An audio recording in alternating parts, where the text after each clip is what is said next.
going on, guys? My tank's turning 1 year old and I just wanted to share with everyone. I had a 55 set up at our old house with a hang on back stuff. It was doing okay, but not really what it needed to be. These are some of the last pictures I took of it.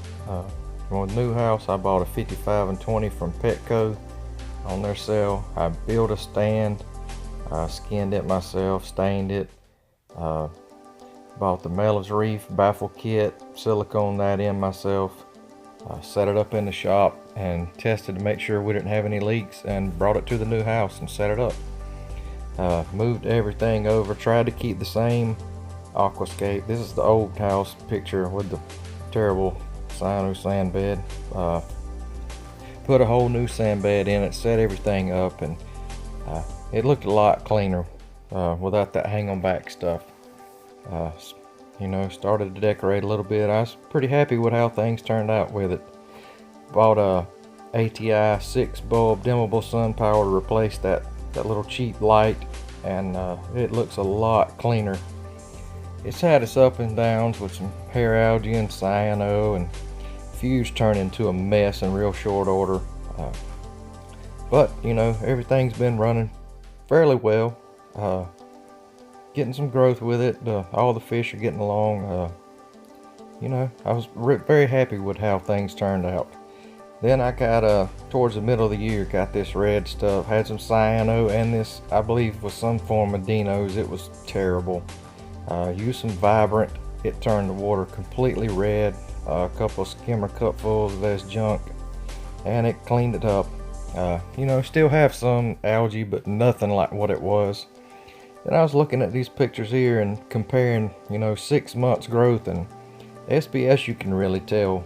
On this side of the tank, mostly Euphyllia and LPS. It's kind of hard to tell just how much growth you're getting out of this stuff, because it's so big already. But I definitely tell that those Akins have got little babies popping up under them, and most of the colors are good. I'm pretty happy with how everything's doing.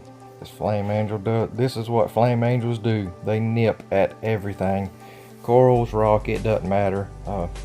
Doesn't really seem to stress any of the corals out. They don't really mind that much. But that's just what he does all day long. I guess some do eat corals, but mine is not that bad.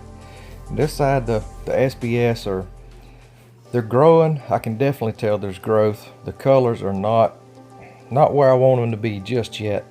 Like I say, it's getting better. There's definitely growth going on. Just trying to work on getting my nutrients stable and where they need to be. Not really sure there. I got those yellow aptasia, I guess you call them, yellow colony polyps. There is one, that pink Pacillipora there. It did jump off of the other one, and that's the only spot that it's replanted itself. Montipora digi, definitely encrusting everywhere. It just doesn't have that upward growth that I'm wanting. Same over here, that's the same digi. That bird's nest is kind of a pinkish purple, has some green tips, but depending on what the light nutrients are. All of my fish get along great. All of them eat very aggressively, except for the little goby at the bottom. He will not come off that sand bed to eat. I also have a lawnmower Blenny in there. He's fat as he can be, and he helps keep any hair algae out of the tank. But all my fish are peaceful. Like I say, that flame angel was a risk with any tank, and I was willing to take it because he is such a beautiful fish. He nips at everything, but doesn't eat coral, doesn't bully any of the other fish.